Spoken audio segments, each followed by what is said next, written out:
stream is the picture, and then there's a video of you guys picture in picture. So they can see you, big gestures, but not like facial expressions. Think stage theater. Sorry. No. We're going to take you. We know how it's not our first shredder. We just did it on the Friday night, actually. We did our whole thing.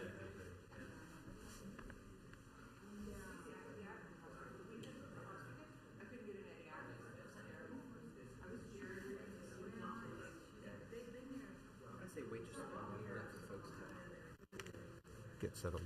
So, I'm excited. I got a copy of Flat World. It's on its way to my house right now. Thank you. Wow, Jay was talking about it last week. I was like, that sounds it's dense. timely. It's dense. I'm Yeah. like, wow, I could have used an editor.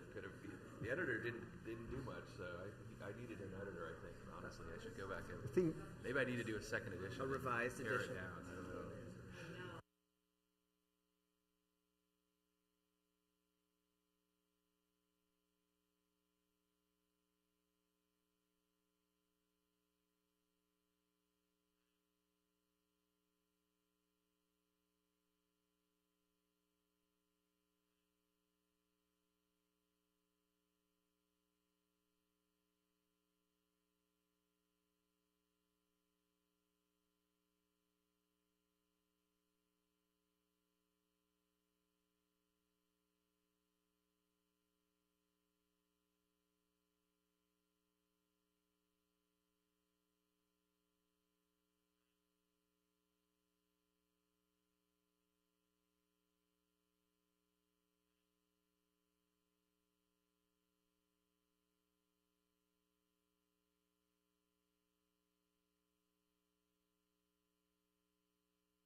Okay, I guess we're good. All right, the Lord be with you. Also with you. Welcome to part 2 of our series on consumerism, generosity, and justice and grace. I'd like to introduce my colleague, Dr. Scott Waalkes, who we're going to be tag teaming this morning on a couple of different things. Last week, we looked primarily at thinking about the vice of greed and then also the virtue of generosity, but we put it under this framework of consumerism. I said there are a number of definitions of consumerism, and then I didn't say anything else about that. So I think, whoops, bink. I'm going to change my screen here, and it's clicking in. There we are. Okay, there we are. Just because when we say consumerism can mean a lot of different things. One, and the very first definition actually has to do with legal issues and protecting consumer rights. And if you think of like consumer reports or things like this is the very first definition that came up in 1915. And if any of you were lawyers, maybe this is what you think about. We're not going to be doing much with this aspect of consumerism. The second one, and I'm going to be touching on this morning, the idea of that the increase of consumption of goods is the basis for a sound economy. That has sort of pervaded our understanding of, what makes the economy grow. Well, let's just get people to buy more. That's a shift historically. It's interesting that these definitions emerged in the first half of the 20th century, because as industrialization grew in the 19th century, it's all about producing, turning out, factories that produced steel for railroads and buildings, and the first factories were closed, which is a consumer item. But by the time you hit the early 20th century, suddenly people are buying more, and we're like, oh, people buying things, that's important. And then an emphasis or preoccupation with the acquisition of consumer goods. Last week, when we were talking about issues of greed and generosity, I think that is this definition of consumerism, where we're just thinking about this from, how do we do this when we're handling money and buying things? What are we called to do as Christians? Fits under this part. So I just wanted to hit that. I also mentioned last week that there's another virtue associated to oppose greed. Besides generosity, there's also justice. So, to get into that more, I'm going to turn it over to my colleague, Scott, to talk about that. Thank you, Jay, and thank you to Christ Pres for inviting me down here. It's a delight to be here. Nice to see some familiar faces. Yeah, if you turn off there, that'll get the feedback. Thanks. So, a little bit about justice. I just want to dive in right where Jay ended there with the definition of consumerism, an emphasis on or preoccupation with acquiring consumer goods. But that second one is really interesting. The idea of advocating a continual increase in consumption of goods as the basis for a sound economy. That describes our economy exactly. Our economy, as of the 2024 year, basically depends upon consumption. This is the way economists break down an economy. It's called the gross domestic product. They just basically crunch the numbers for the total value of every good and service produced in the entire United States for a whole year. And last year, more than two-thirds, 68%, is things that we buy that get used up, that are goods or services. So that haircut, the pedicure, the manicure, massage, that's consumption. All the groceries you bought, consumption. Everything you bought from Amazon, got it cheap, consumption. And that's the vast majority of what we spend. By contrast, charitable giving, about 3% of the total economy. So much for tithing. And that's not including Christians. Christians might actually be lower. The sociologist Christian Smith did a study we've both seen.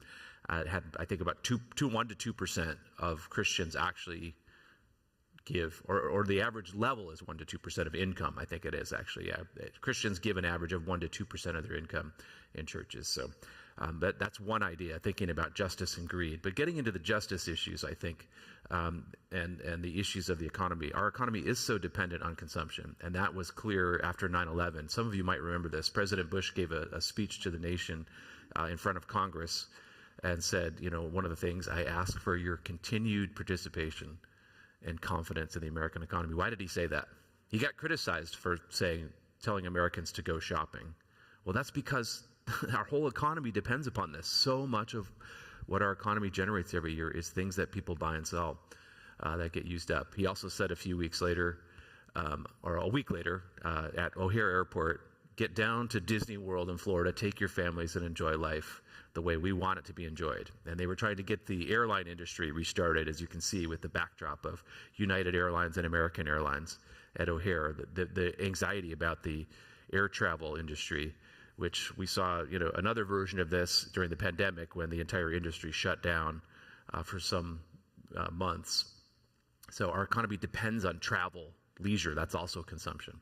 So he got criticized for telling Americans to go shopping. By the way, he never said that exactly, but reading between the lines of these statements, you could say, he understood, as his economic advisors told him, the economy depends on this. You need to get us restarted after this terrorist attack. And the thing you need to do is get Americans out there and keep purchasing things. So that's been a part of our economy for a long, long time, way back before 9/11. And it continues to this day. So that expresses consumerism. But to really get at this and make it more personal, get at the issues of justice, what I would do if I was in my undergrad classroom is have you all get up and run around and check each other's tags on your shoe. Take your shoes off. I won't ask you to do that, but if you take your shoes off and check your shirt tags and your pants tags, I would have the students running around in groups competing with each other to see who has the most countries represented. And they'll run to the restrooms and check things and run back, and it's a fun activity.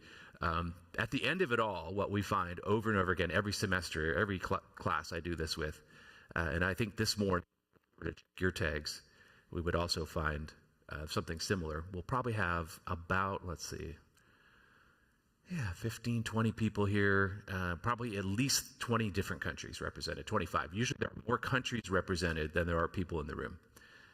And when we go down the lists, China historically has been the number one, no surprise. We all know this, right? The United States and China interdependence, at least until the imposition of tariffs, which is starting right now. That's because there's a massive interdependence by the hundreds of billions per year, mostly in China's favor, right? Because China makes things cheaply with their low labor costs, things like clothing. At one point in the mid-2000s, 2010 or so, I believe 85% of the shoes made in America, sold to Americans, were made in China. 85% of shoes. So I checked my shoes this morning. These are made in India. I checked my pants. They're made in Bangladesh. And I checked my shirt, and it's made in Indonesia. So I'm living globalization. I'm living consumerism right here without even thinking. And I'd love to see, we could do that. Check your tags. There's a very funny little New Yorker cartoon years ago, a little bit cynical, but it's Roz Chast, who's a great cartoonist. She says, one morning while getting dressed, you don't examine the label of your shirt, and you put it on, and you forget about it. So that's option A. Option B, right, you get up, you check the label of your shirt, and you see that it's made in Mexico, Thailand, the United States. And if it's in the United States, then you can put it on and forget about it. But if it's in Thailand or Mexico or China, you realize that the people who made your shirt probably have dysentery, diphtheria, or worse, earn 3 cents an hour, hate your stupid Yankee guts, and then you put it on and forget about it. It's a little cynical, but you get the idea. And that gets at those issues of justice that Jay mentioned that we haven't talked about, the virtue of justice, and this idea that we need to think about the impact of our actions on others, not to make us feel guilty, but just to really work interconnected, right? By virtue of the clothing we wear, and we probably don't even look. We don't even check. And yet we are connected. Also, if we're grocery shopping at Walmart, we're also affecting people. There was a recent story in 2023, a writer for Time, what used to be called Time Magazine, doesn't exist anymore, but they still exist on the web, and she did a little study, and she just, the headline caught my eye because I teach a course on the global economy, and I happen to be teaching at this very time that I saw this in August of 2023, and she did a little quick comparison shopping. So she said, I live in New York, New Jersey area. I could go to Key Foods, which is a local chain, and she just looked at like 3 different items. If I bought my Quaker Oats, which I eat regularly, I'd pay $9.99 in the local grocery store in person. But if I bought it from Walmart and had it delivered, I would pay a lot less. Yeah. If I bought California Ranch olive oil, I'd pay $14.50. But if I bought it from Walmart, I'd pay $8.37, and it could be delivered to my doorstep. So not only do I save the grocery trip and the costs of having to pay the gasoline or the public transit if you live in New York, and the time spent going to the store and getting it and then hauling it back. All of those costs are eliminated, the personal costs as well as the financial costs. And she also liked a particular homemade tomato sauce, Rao's brand. I'm not familiar with it, but you can see we paid about $10 and $6.88. So if at a straight up sort of economic comparison of efficiency, you would say, where should she buy her goods? She'd pay $35 for this basket of goods. If she went to the local grocery store, she'd pay $21.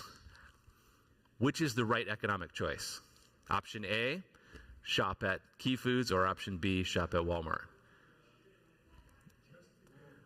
It depends. That's good. See, okay, you didn't fall into the trap. So my students know this trap by about day 3 in the semester. They're like, whenever you're presented with A or B, always choose option C. Think critically, think it through. It's complicated. It does depend. And that's, of course, the right answer at some level. Depends, where she is in her life. She has young children, so traveling to the grocery store with young children is a hassle. So perhaps this makes good sense. And she basically writes about this, and she says she feels badly. She's thinking about the impact. What's the negative impact of Walmart on local communities? Well, they dominate the grocery market. So 25% of all grocery shopping going on as of 2023 was at Walmart, which is kind of staggering. And all these chains. At one point, Kroger and Albertson tried to merge. Albertsons and Kroger, and the Federal Trade Commission under the Biden administration denied that merger. We'll see what happens next. So that's interesting. Walmart has massive grocery power, and apparently, she says in the story, 90% of Americans live within 10 miles of a Walmart. So they dominate the grocery market. That's the reason they can actually get the low prices. And they're good at it. The number one point of the Walmart business model is to get as much stuff as cheaply as possible to American consumers. And that is their mission, and they are amazing and good at it. But the question is, what about the larger impact? What's the negative impact of Walmart on local small grocery chains, right? Pulling economic activity out of the center city. We're standing in Canton, Ohio. We could drive down West Tusk out to Interstate 77, and it is a ghost town, right? And that's the evacuation of economic activity from downtown areas, which it's not Walmart's fault. It's a much larger geographic shift and massive economic shift to malls and suburban development. But Walmart is certainly accelerating that. They're definitely and generally not locating their stores in center cities. They move them out near the interstates. And again, that's not just their fault. We're not picking on them. But the larger impact of our consumer choices, our individual consumer choices, over time reinforces that system that has actually evacuated downtown Canton. How about, does anyone like guacamole? Yay, all right, good. Avocados, maybe? Just fresh avocados? Oh, okay, sorry. Me too. I love both. The problem is guacamole might create injustice as well. There was a recent New York Times story that pointed out that the American demand for avocados, which has spiked in the last 20 years, has been really contributing to a deforestation problem in Mexico. And it's actually not directly our faults just because we love guacamole. It turns out it's really a political problem inside Mexico where there are organized criminal groups that are actually getting into the business, but they're cutting down coniferous forests, pine forests, and it's a fairly low rainfall area, and then they're irrigating and planting these avocado orchards, obviously, and then they're irrigating them, and there's low water table, low aquifers down there, so it's causing huge demand on water, and it's converting, what was an indigenous, coniferous forest, pine forest, into these ranches because there's huge demand, and they're making money doing it. The demand for avocados is massive. So again, the point is not to make us feel guilty and say, oh, we're avocados, they're evil. It's just saying that the impact of our choices, which are perfectly fine in isolation, everybody loves a good guacamole, contribute to a system that can perpetuate it or tend toward injustices for in this case, the environment in Mexico. The last example of this that really came to my mind the most was way long time ago, in 2002. I may have lost the receipt, but I had the receipt at the time. I was working on my book. And in 2002, we bought some apples from New Zealand. Well, and I remember this because it had that little sticker. Do you ever get that from produce? You have to peel the little adhesive sticker off. It's very annoying. You just want to eat the apple, maybe wash it first, and so you have to peel the thing off and then wash it. So I looked and I said, oh my goodness, it says New Zealand. It looked exactly like this. And I thought, New Zealand? That apple I purchased? How much did we pay for that? We keep our receipts, we watch our monies, right? We're stewards. Good stewardship's not a bad thing. It's not unjust to be a good steward. We pulled out the receipt, and I said 99 cents a pound in 2002, which was, a standard, very, very good deal. But I thought, what about the impact? How did that get to me? Did they put it on a container ship, or did they fly it on a cargo plane? Either way, I did the math. It was about 10,000 miles from Canton, Ohio to New Zealand. That's like basically as far as you can get on Earth, right? The circumference of the Earth is 24,000 miles. It's basically about as far away from Canton, Ohio as you can get. The literal other end of the world. I thought, I paid 99 cents a pound. This is crazy. I loved it. It was delicious. It was fresh. We like fresh produce. There's nothing wrong with having fresh produce. And this was in the summer, I think, we bought it. So it happened to be off season, probably the lowest time when, apples here would be fresh. So, there's nothing wrong with it, but it contributes to what economists call externalities. Externalities refer to issues that are outside of the transaction where we pay the price. So I buy apples for 99 cents a pound. That's a good deal. We have 3 children. They were young at the time. 3 young children. We're on a limited budget. This is good stewardship financially for us to get a good deal and to serve an apple a day, right, keeps the doctor away. To serve fresh produce to ourselves and our children is also good. All these good things. Inside that, lovely, but outside of the transaction, about the negative effects.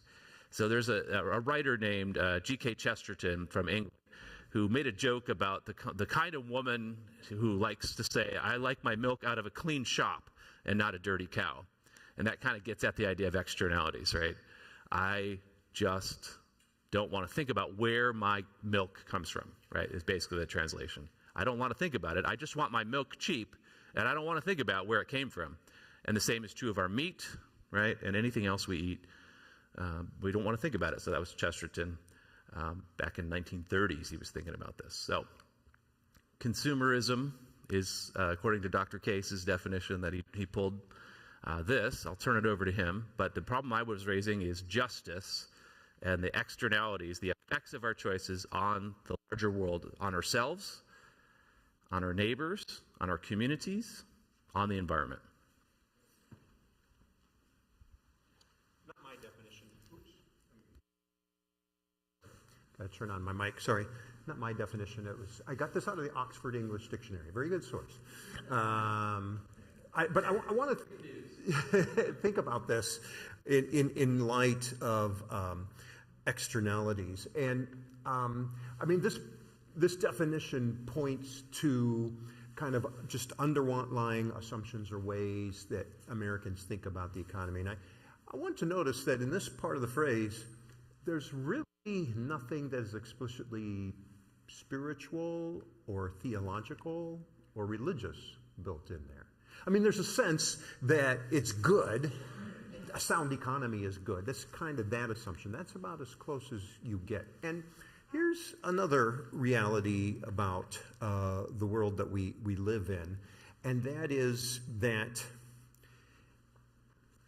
today there's a tendency to think of a number of things as just secular. And when we think of them as secular, we think of them sometimes as just neutral, or maybe good, but we don't explicitly connect them to, I would say, theological or spiritual things. In other words, the other way to think about it, we do talk a lot about the separation of church and state and the challenges of what that may or may not be. But what we don't talk about, and we probably should, is that we also have undergone a separation of church and the economy. And we don't think about, well, wait a minute, is there a theological connection here to how these things are going? And the issues of justice that Scott raises, they're not easy to solve, but they do raise the question of, no, wait a minute, there are theological issues here that we ought to deal with. And so this is part of the challenge of externalities, is that first of all, we are unaware of injustices. I mean, you wonder about whatever, if your shirt is made in Bangladesh, what is going on in that factory in Bangladesh? And how are those people being treated? Well, even if you know that's a problem, we don't even know what the situation is unless we do a lot of research. And you can't do research on every item of clothing that you have. But if you go back to the New Yorker cartoon, usually, for most of the time, we just put on clothes and forget about it. It's just not conscious in our mind. So that's a problem that we have to deal with. And so that leads us to just think of what we do in our daily decisions and choices and consumers just being morally neutral, as long as we're not breaking the law, and maybe as long as we're not being too greedy.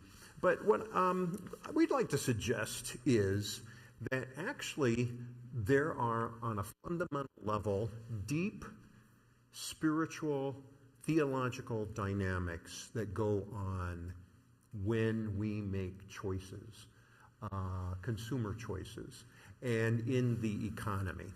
And so I'm not suggesting that we put the economy and the church and the state all back together again. I'm just saying that we should think about the economy maybe in spiritual or theological terms a little more. Explore that, I guess, maybe is the way to think about it. I want to switch back on the consumer side and the individual choice side of things rather than the globalization side, and illustrate this through just a brief foray into some of the history of advertising. Okay, so let's think about how advertising develops. If we go back to the 1870s, advertising was pretty much information. So here's a Montgomery Ward ad, a Montgomery Ward hat that becomes nearly every woman. You got a picture, nice woman, a hat. And then it explains it. And maybe you've got a little bit of text that is to help people in a style that pleases because it is attractive, dressy, stylish, and becoming. It has navy blue satin and a braid. Anyway, it gives you information. Or this, the Montgomery Ward ad for sewing machine. Has ball bearings and all improvements. All improvements. I guess that's this is it. This is the height of sewing. Sorry, I get a little cynical sometimes.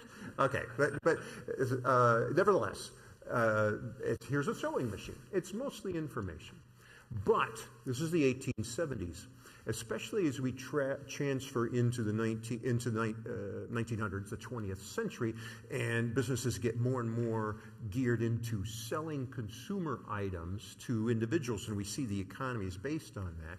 You start to get changes in how advertising is done. So, to illustrate this, let's talk about Listerine.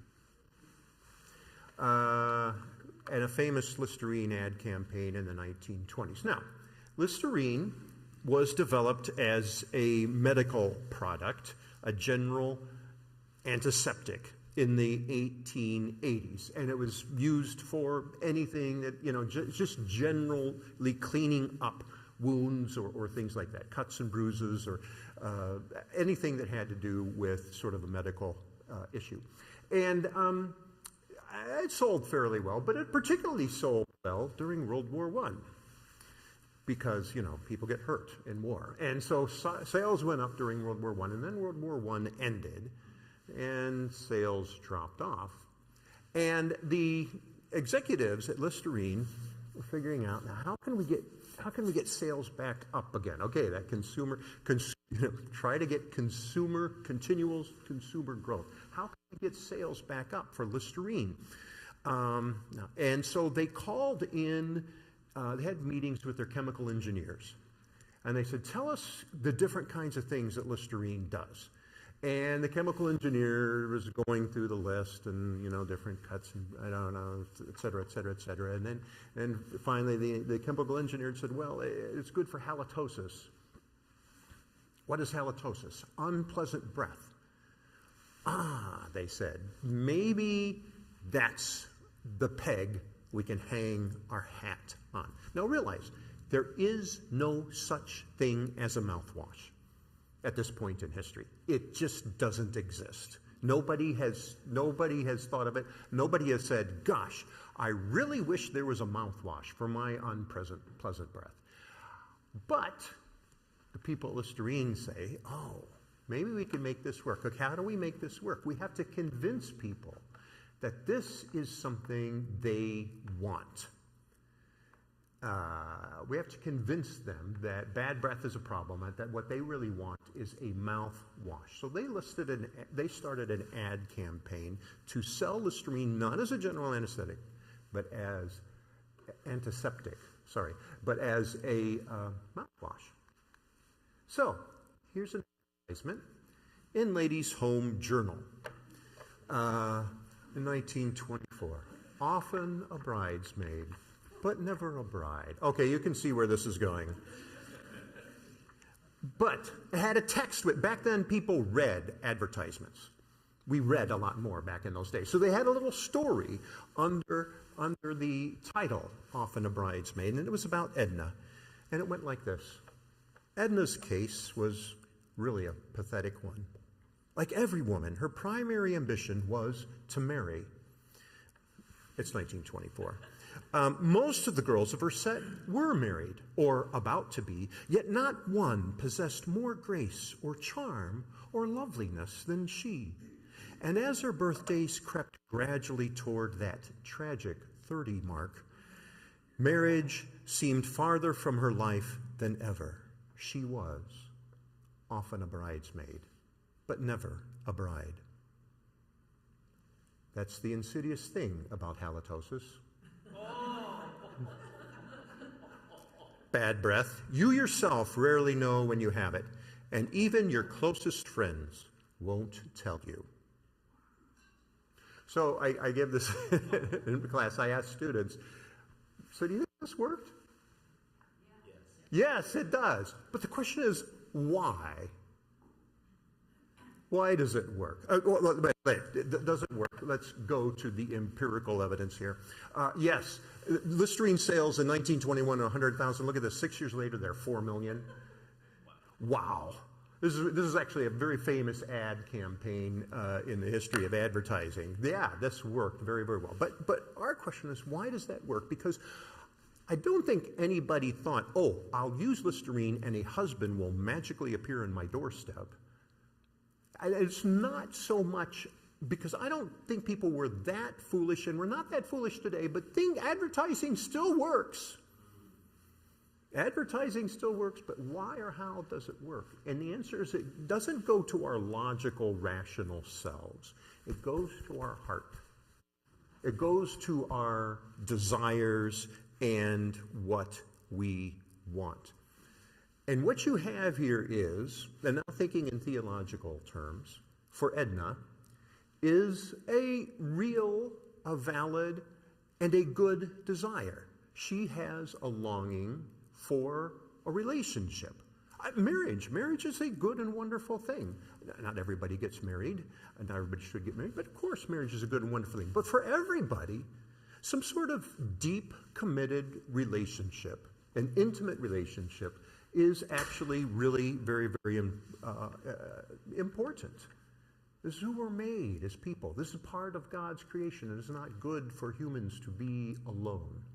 That's a real desire that we have. And Listerine is tapping into the real desire. By the way, they didn't just do it with targeting young unmarried women. There also was, like, for instance, a campaign for Jack, who was a salesperson, and it was the same kind of story. Like, nobody seemed to have all the charm, the friendliness, the knowledge as Jack, and yet every quarter he'd come back and other guys would have, their sales would be better.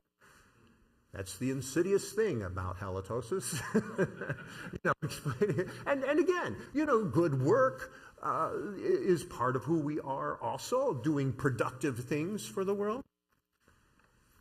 But what you have here is you're targeting a real, valid desire. Now, the problem is when it gets distorted. And the distortion comes when we start to think that what do I want to say? We take that product that can be good and suddenly give it more importance than what it deserves, or trusting that it's going to deliver more than what it can deliver. Having good breath is finally a great and wonderful thing. Will it teach you about forgiveness in a relationship? No. There are other things that you need, right? And so how do you have that deep, committed, intimate relationship? Okay, of all the priorities of a good marriage, Listerine is probably not at the top, unless it's, there are other things that matter quite a bit. And yet we can get caught up in consumerism into sort of almost assuming that oh yeah, this is going to make me happy. This is going to fill this need of this hole that I have. And the distortion or misdirection is that we claim too much for it. Then we come to the most important development in all of 20th century American history: the invention of Trix. Trix cereal. Trix cereal was developed by General Mills, and it came out in 1954. And here's why this is important. It's the very first multicolored cereal. Okay, yeah. And I tell my students this. I say, you see why that's significant? Mm-hmm. Okay, who likes multicolored cereal? Kids like multicolored cereal. You're developing a cereal for kids. And of course, what General Mills wants is for this product to sell. And so they develop, right, not just a cereal targeted at kids, but a whole advertising campaign that develops. Silly Rabbit, as you all know, because probably you have heard this, and you were probably a kid and you heard this too. Silly Rabbit, Trix are for kids. And suddenly, and I remember Saturday morning cartoons, and the Trix cereal would come on. Silly Rabbit, Trix are for kids, and there's a whole range of them. Now stop and think about what's going on here. You're trying to sell a product Do 5-year-old kids make decisions about how the family income is to be spent? Yes, they do. Why? Because advertising is targeting them. And so, now here's one of the things I enjoy so much. I ask my students, you're 5 years old, you do not have a job, you do not have an income, but you want something. How do you get your parents to buy that? And there are so many variations of what kids do. It's amazing what sort of thing. You whine, you plead, you beg. They're looking. Although this past semester, okay, here's a new variation on this. One girl told me that what she and her siblings figured out was that they'd get to the store and then two of them would intentionally get into a fight and an argument. And while the mother is trying to solve that, the other one would take the stuff and put it in the bag. Wow, that's amazing. I mean, we are clever, are we not? Even little kids are clever in figuring out how to get these things, accomplished. But do you see what's going on here?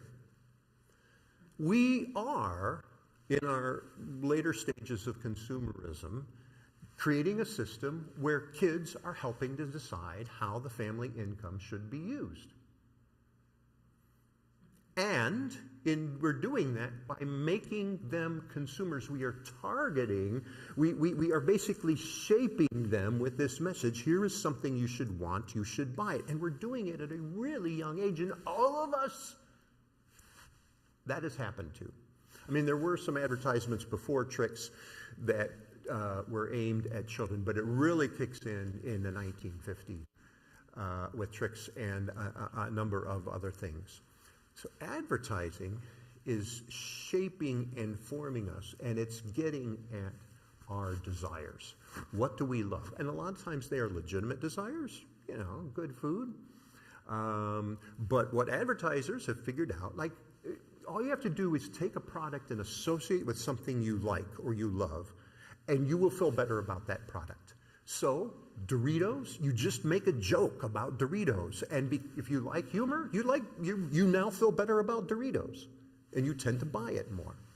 It's going at our loves and our affections. And if you're going at our loves and affections, now you're going after spiritual sort of issues. And how are our loves and our desires being directed? And that is at the basis, if you go back to Aquinas and go back to Augustine, that is at the basis of Christian living. What do we love and how do we love it? And where do our loves get misdirected, or where do they get distorted, or where do they get excessive for something that they're not excessive?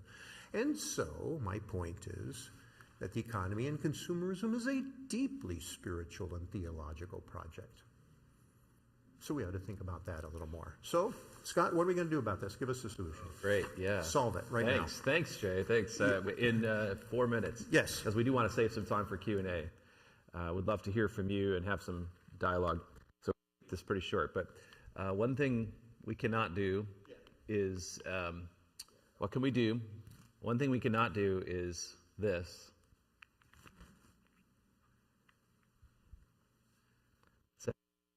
Products to battle consumerism. It's a shopping bag.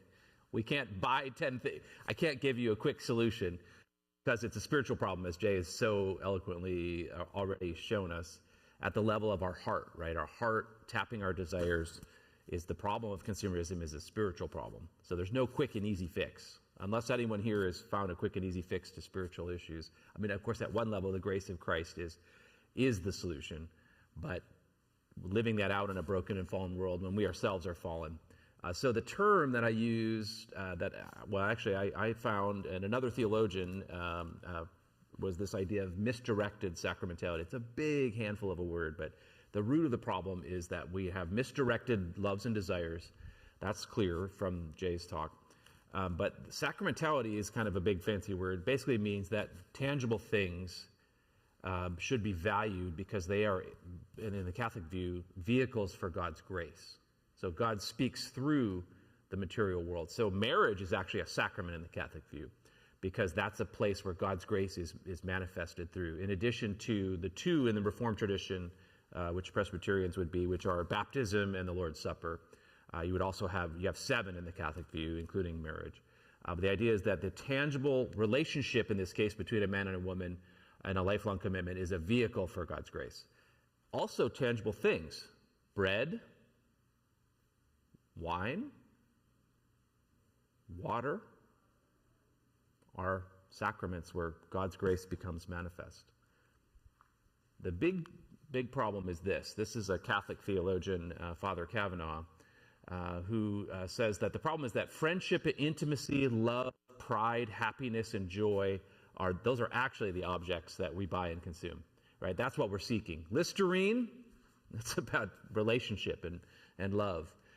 Friendship, that's what advertising manipulates, our heart, our desires. None of these deepest human hopes can be fulfilled in any product, right? Buying tricks will not make you completely happy. It will give you a transitory moment of pleasure. It will not make you happy for life. Listerine will not get you married. It will not give you a successful relationship. So our hopes can't be fulfilled in any product.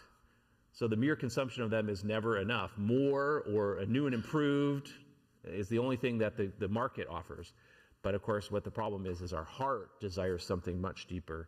And so we seek it in products or in material things. And that's not wrong, actually, right? You could say, going back to option A versus option B, option A would be, well, then we shouldn't seek anything material. We should become completely spiritual beings and detach ourselves from all things, which I think would be the Buddhist answer. Just detach yourself from everything. Everything material is corrupt. There's a strand of Christian thinking that kind of wants to escape from material things. The other argument would be everything is material. That's all there is. There is no spiritual realm. But the Christian's view is in the middle, this sort of option C, that there's a spiritual realm, and somehow in this eternal and spiritual realm, a divine being also communicates and relates to us through things like bread and wine and other material things and relationships. So what's the solution? Perhaps we can end here in terms of today. We'll go next couple of weeks and try to maybe talk more about what could we do in more detail. But I think St. Augustine has it exactly right in the beginning of his famous book, The Confessions. Right? He says, "You've made us for yourself, O Lord, and our hearts are restless until they rest in you." So obviously the simple answer is find God, and you'll find the joy and contentment that you're seeking when you're buying tricks or Listerine. But it's, of course, that's barely getting us. How do we get there is maybe the next 2 weeks we can talk about how to live that out and how to begin to seek God. Rather than say too much, I think we can stop here. We'd love to have a dialogue and have some Q&A if that works for folks. If you have questions, please let us know what you're thinking. Comments and questions. We'd love to hear from you all. Okay. Yeah, Scott, after your first presentation, I stopped drinking this cup of coffee that I was drinking. Because I was thinking about the people that were picking the coffee beans. And no, I'm kidding. But no, right. Yeah, my intent, as I said, was not to say we should avoid that and be guilty, but become aware of. And it's true that coffee is another product where all along the way from the farmers to the retailers, there's so many steps in that. Supply chain is the business term for this. And if you go deep into that supply chain and look at also the impact on the environment, you're right that often there are impacts on the natural environment in these countries where they're growing the coffee. And almost all the coffee we drink in this country is indeed imported, right? Because there's very few areas. Hawaii maybe is the only place where there's the exact right climate conditions. And avocados are similar. I mean, you can grow them in California, but the vast majority of our avocados that we eat in this country come from Mexico at this point. My other thought, and I've thought about this before, is shouldn't our Christianity be the bridle on consumerism and capitalism? Yeah, bridle in the sense of guiding us and directing us in our decisions. Is that? Yeah. Let's turn that way. It should. It should. How you do that is the challenge. By the way, with coffee, you know, if you're talking about justice issues, it was after I started teaching at Malone and talking to people like Scott and several others that I started buying fair trade coffee. Right, if you've heard about, you know, fair trade, there are companies that are intentionally trying to, and that gets kind of complicated, but still trying to grow coffee in a way where more of the profits and development go into the people who are actually growing the coffee rather than investors in wealthy companies who are taking most of the profits for themselves. And I pay more for coffee, which runs against my dad's Dairy Queen principle. I had to get over that sense that as a Christian you just, you know, you buy inexpensive things because you're saving money, and that's good stewardship. Stewardship can sometimes mean spending more money than what you would. And I guess that's the Walmart point. That was something that was a hump, an obstacle I had to get over with that myself. So that's, yeah, I think a bridle, yeah, in some ways that's an example of that. Sure. Well, I think sometimes I look at coffee. So I go to McDonald's every morning and get a senior coffee for $1.19. My kids and grandkids go to Starbucks or someplace else and spend $4 or $5. And particularly with next Sunday being Stewardship Sunday, I guess I'm okay. We shop at Walmart because I don't think about, you know, where it's made or how it's made. It's harder to do that, but I think if we spend less, then we have more to give, and I think that's a way the church can approach it. Yeah. I was going to say that just back to the bridal comment as well. If you are tithing, you know, you're already radically countercultural compared to most of the society. That's a small way to say, nope, we're going to take this 10% and put it aside. And I grew up in a family that did this, and it made a strong and lasting impact on me and my wife. You know, that's a radical move right there, just to say we are going to dedicate this part. It's not to anything else other than to God. That is a way of living out that.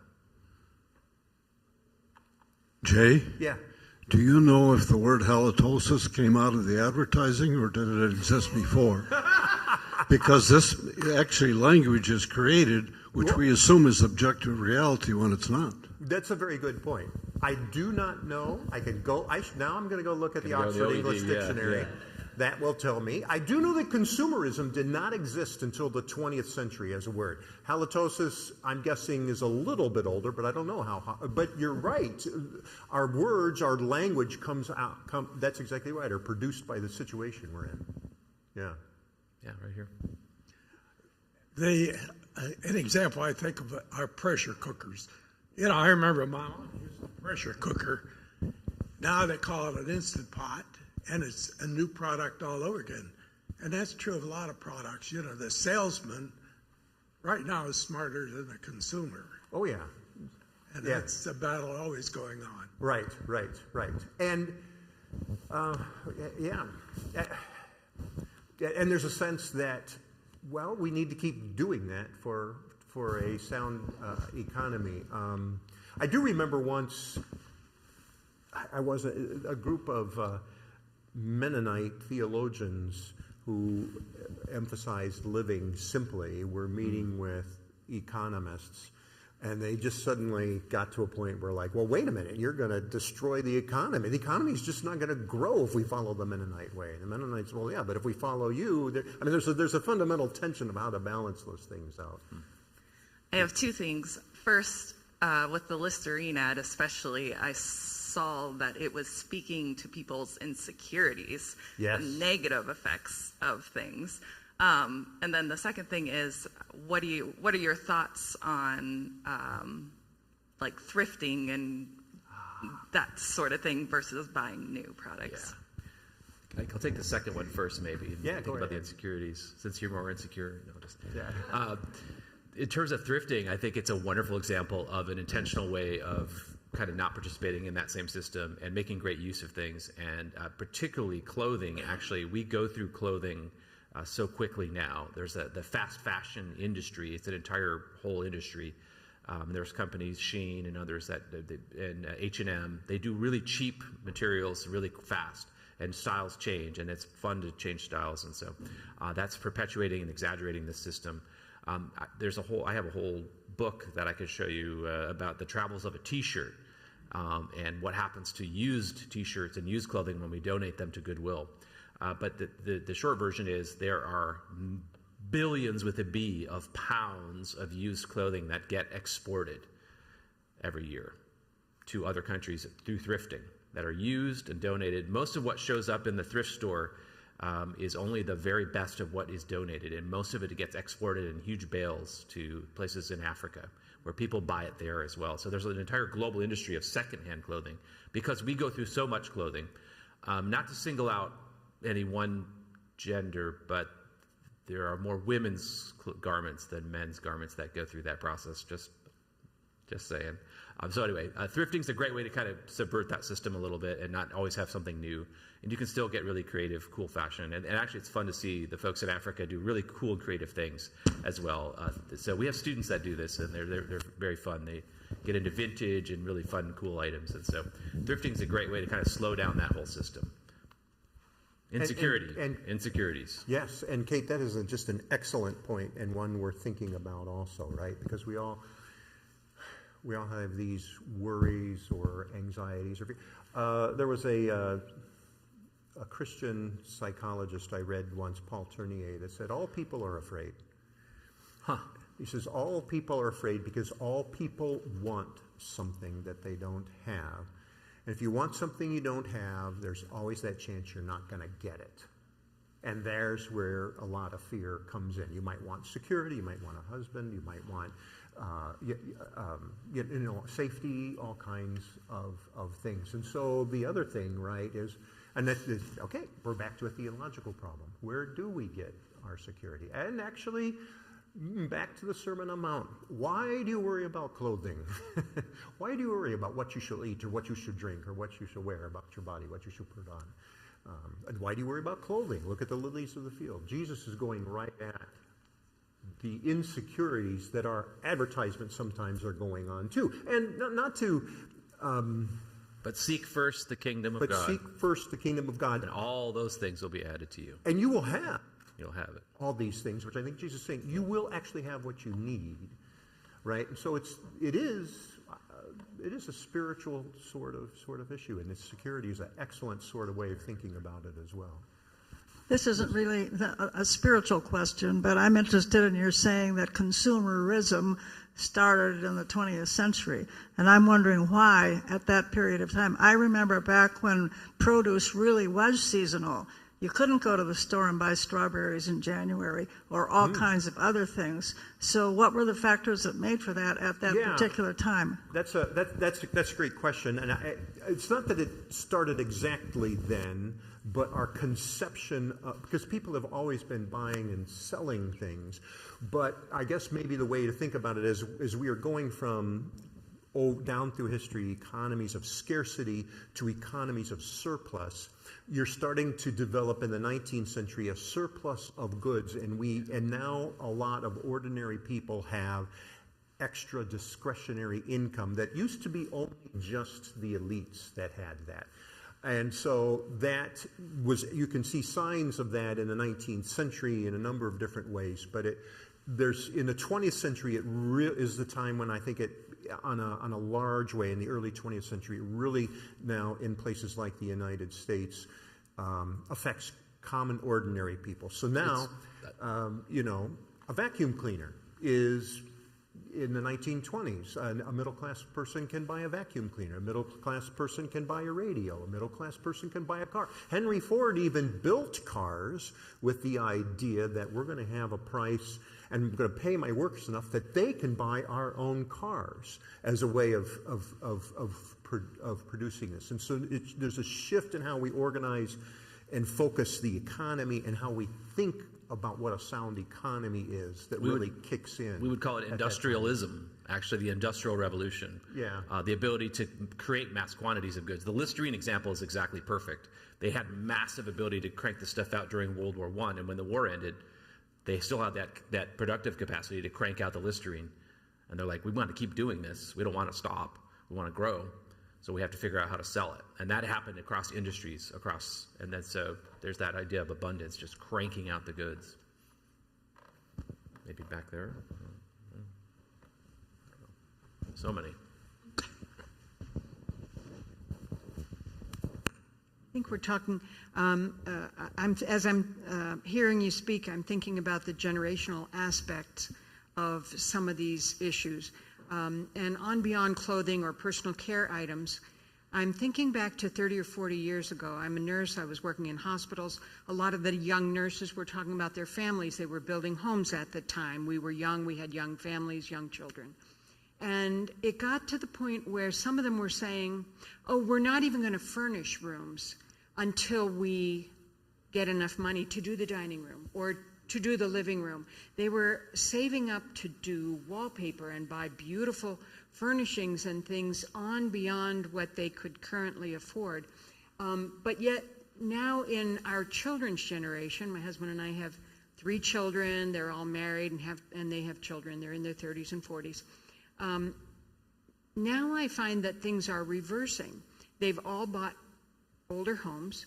They have purposely gone into thrifting.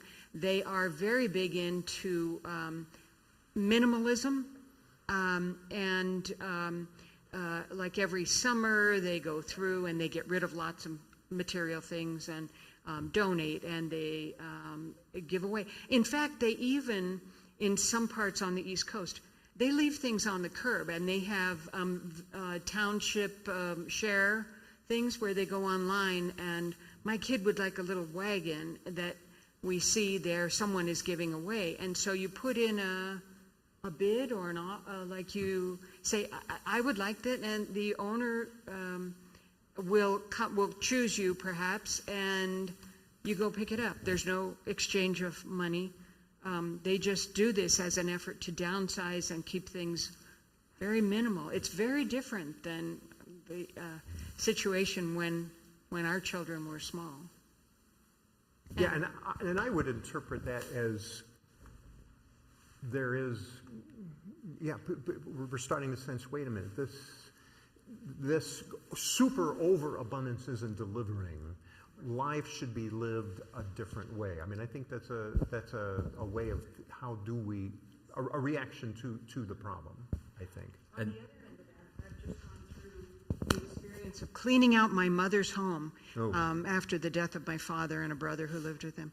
And it has taken us months to get through everything. And I'm convinced now that I want to be so careful not to do that to our children. And so my husband and I are starting to downsize rapidly. Good for you. I'm worried about my home because I've been in the same place for 26 years. Yeah. And usually when you move, you at least cast off some things. I will attest you have a problem. Okay.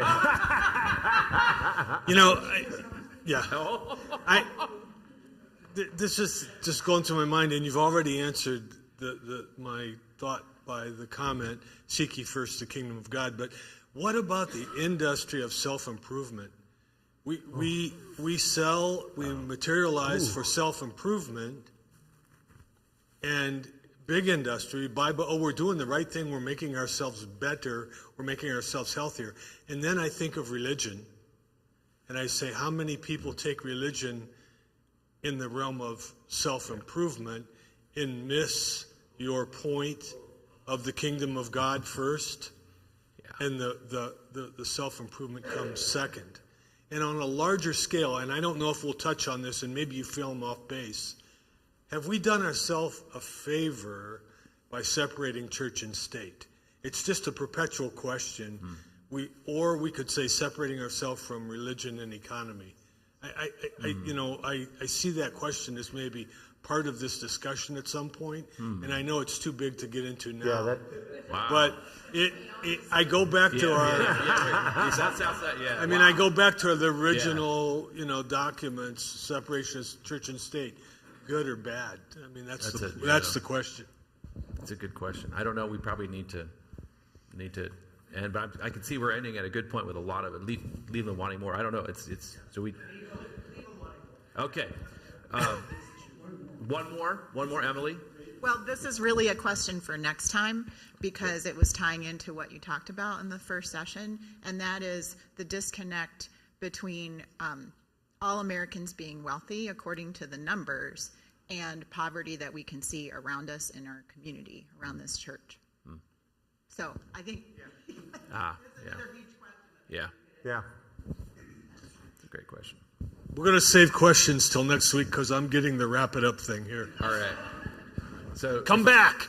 Yeah, do come back. If I can, I would love to end with a short prayer from the Episcopal Book of Common Prayer for the 5th Sunday of Lent.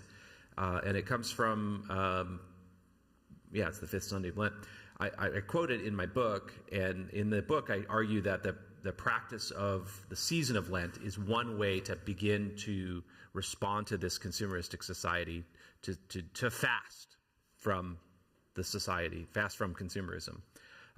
And so, anyway, the prayer, I think, captures a lot of these themes, and it taps into this notion that St. Augustine has. So if we could end on this note, maybe it'll be a great way, and we can be back next week. And I think Jay's going to be away next week, and I'm on my own. No. You're here next week, the last week after that. Got it. So we're together next week, and then I'll wrap it up at the end. Here's the prayer, and please join me in praying. Almighty God, you alone can bring into order the unruly wills and affections of sinners. Grant your people grace to love what you command and desire what you promise, that among the swift and varied changes of the world, our hearts may surely there be fixed, where true joys are to be found. Amen. And Thank Communion you. Sunday. Material, bread, wine, water. It's all part of God's creation, used properly. Keep that in mind.